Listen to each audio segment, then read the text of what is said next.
बिस्मिल्लाहिर्रहमानिर्रहीम। अस्सलाम वालेकुम स्टूडेंट। जी स्टूडेंट्स, क्लास 9th और 10th के स्टूडेंट्स, आज मैं आपको बताऊंगी कि जो आपको पता है आगे मंडे और ट्यूसडे को आप लोगों का पेपर है, तो उसमें आपने पेपर को अटैम्प्ट किस तरह करना है। ठीक है, सबसे पहले तो आप लोगों ने देखा होगा कुछ आप लोगों का सेक्शन से स्टार्ट होता है, MCQ तो चले अलग होते हैं पेपर पे, लेकिन जो आप आंसर शीट पे लिखते हैं को उसको आपने अटैम्प्ट कैसे करना है। सबसे पहले आपने देखा होगा कुछ स्टूडेंट्स आप लोग सेक्शन लिखते हैं तो सेक्शन वो 3-4 लाइंस में लिख देते हैं। ठीक है, कोशिश करें कि सेक्शन को 2 लाइंस में लिखें या फिर एक ही लाइन में लिखें, 3-4 लाइंस में मत लिखें। तो सबसे पहले आपने क्या लिखना है, सेक्शन,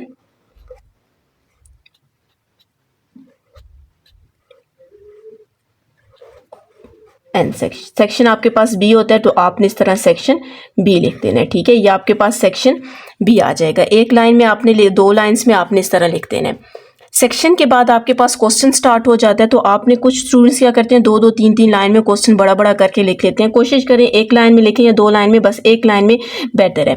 अब आपके पास ये जो मार्जिन लाइन होती है, इससे पहले इधर और इस लाइन से इधर कुछ भी नहीं लिखना। कुछ स्टूडेंट्स यहाँ पे क्वेश्चन लिख देते हैं, यहाँ पर क्वेश्चन नहीं लिखना, आपने यहाँ से क्वेश्चन लिखना है। ठीक है, सेक्शन लिखा, सेक्शन लिखने के बाद आपने लिखना है क्वेश्चन की,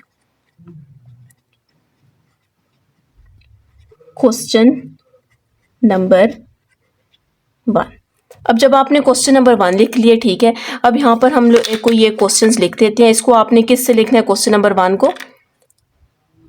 अब यहाँ पर हम क्वेश्चन लिख देंगे, आपने इसको ब्लैक मार्कर से लिखना है, इसको भी ब्लैक मार्कर से लिखना है, और ये आपने ब्लैक पेन यूज करना है। ठीक है, क्वेश्चन अगर फॉर एग्जाम्पल आपके पास कोई भी क्वेश्चन, हम कोई भी क्वेश्चन लिख लेते हैं,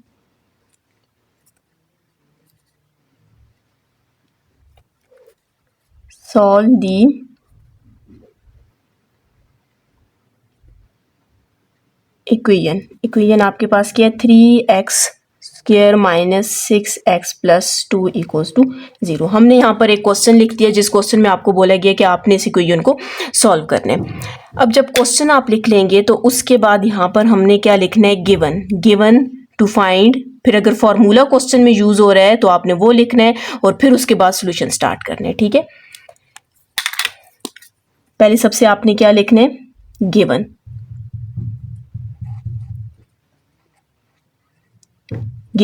तो यहाँ पर आपने गिवन देखना है कि आपके पास गिवन क्या क्या है। यहाँ पर आपने गिवन लिखना है, तो गिवन आपके पास देख लें, ये कोई गिवन है तो आपने यहाँ पर लिख देना है 3x² minus 6x plus 2 equals to 0 आ जाएगा। ये आपके पास इक्वेशन गिवन है। इक्वेशन के बाद आपके पास गिवन के बाद आपने लिखना है टू फाइंड। यहाँ पर कोई लाइन नहीं छोड़नी, सिर्फ ये क्वेश्चन के बाद आपने एक लाइन छोड़नी है, कोई भी एक लाइन भी नहीं छोड़नी। आपने यहाँ पर लिखना है टू फाइंड। अब यहाँ पर हमने क्या करना है कि फाइंड क्या करना है, आपको बोला गया सॉल्व द इक्वेशन, तो इसका मतलब आपने x की वैल्यू फाइंड करनी है। आपने यहाँ पर लिख देना है x आपने फाइंड करना है। फिर बाज़ दफ़ा आपके पास कुछ क्वेश्चंस होते हैं, उनको सिंप्लीफाई करना होता है, उसमें फार्मूला यूज़ नहीं होता तो आपने नहीं लिखना। लेकिन बाज़ ऐसे क्वेश्चन होते हैं जिसमें फार्मूला लिखना होता है, तो आपने यहाँ पर लिखना है फार्मूला। तो आपको पता है ये क्वाड्रेटिक इक्वेशन है, ये 10th क्लास का मैंने यहाँ पर एक क्वेश्चन लिखा है, तो आपने यहाँ पर क्वाड्रेटिक इक्वेशन से ये सॉल्व होगा। तो यहाँ पर हम लिख लेते हैं x is equals to minus b plus minus b² minus 4ac under root divided by 2a आ जाएगा। आपने इक्वेशन लिख ली, उसके बाद आपके पास क्या स्टार्ट हो जाएगा, सोल्यूशन स्टार्ट हो जाएगा। तो यहाँ पर आपने लिखना है सोल्यूशन। आप SOL लिख दें, नहीं तो पूरा भी लिख सकते हैं। ठीक है, ये आपके पास सोल्यूशन आ जाएगा। अब हमने यहाँ पर इसको सॉल्व करना है, तो आपने ब्लू पेन से ही सॉल्व करना है। ठीक है, सबसे पहले आपने इक्वेशन लिखनी है। इक्वेशन आपके पास क्या है, 3x² minus 6x plus 2 equals to 0। इसको हमने क्या करना है, compare it with general equation. ठीक है, आपने इस इक्वेशन को किसके साथ कंपेयर करना है, जर्नल इक्वेशन के साथ कंपेयर करना है। अब जर्नल इक्वेशन आपके पास क्या है, ax² plus bx plus c equals to 0।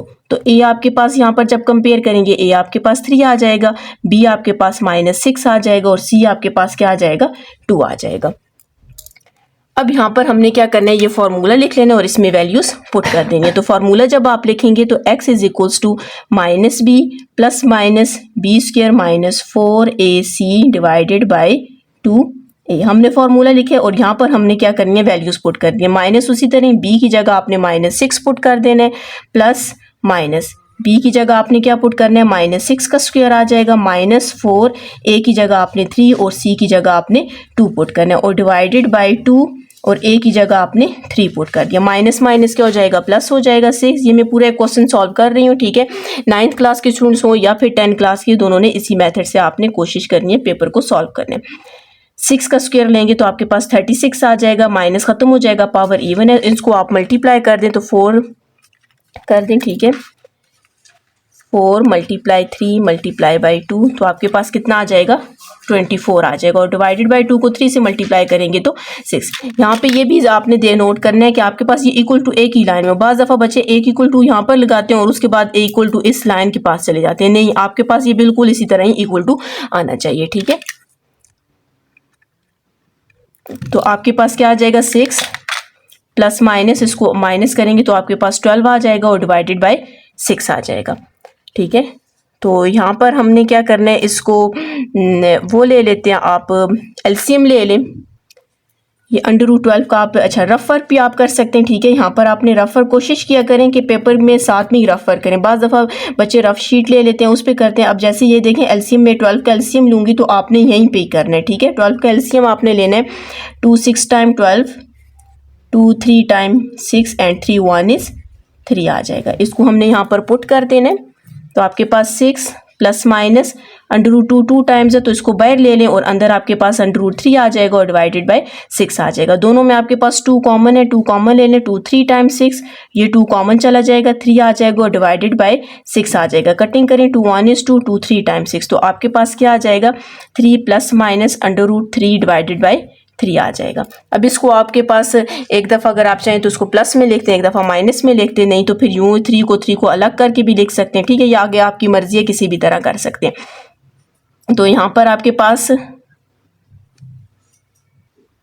अगर आप इसको अलग अलग करके लिखना चाहते हैं तो ये x की वैल्यू आई है, आप यूँ भी कर सकते हैं, x = 3 प्लस √3 डिवाइडेड बाई 3। एक दफ़ा प्लस में लिखते हैं और एक दफ़ा माइनस में लिख लें, 3 माइनस √3 डिवाइडेड बाई 3 आ जाएगा। अब यहाँ पर आपने देखा होगा कि आपके पास एंड पे देखिए, फाइंड पे हमने बोला था x की वैल्यू फाइंड करनी है, आपके पास x की वैल्यू फाइंड है। तो कोशिश करें जो भी आपका आंसर हो उसको इस तरह बॉक्स में लिखते हैं, ठीक है, ताकि कोई चेक करने वाला हो तो उसको इजीली समझ आ जाए कि ये इसका आंसर आया, ठीक है। इनको बॉक्स में बंद कर दें, ठीक है। आपने कोशिश करनी है क्वेश्चन का ये पैटर्न करें और ज़्यादा से ज़्यादा कोशिश करें कि लाइन ज़्यादा मत छोड़ें। कुछ स्टूडेंट्स 2 3 3 लाइन में सोल्यूशन लिख देते हैं, सेक्शन भी लिख लेते हैं, तो हाफ पेज पे तो उनका यही काम हो जाता है। अभी देखिए पूरा एक पेज पे मेरा एक क्वेश्चन आ गया, क्वेश्चन नंबर 1 लिखा, उसके बाद आपने ब्लैक पेन से ये क्वेश्चन लिखा, फिर इसका गिवन टू फाइंड और फार्मूला लिखा, ठीक है, और सोल्यूशन है और ये आपके पास सोल्यूशन आ जाएगा।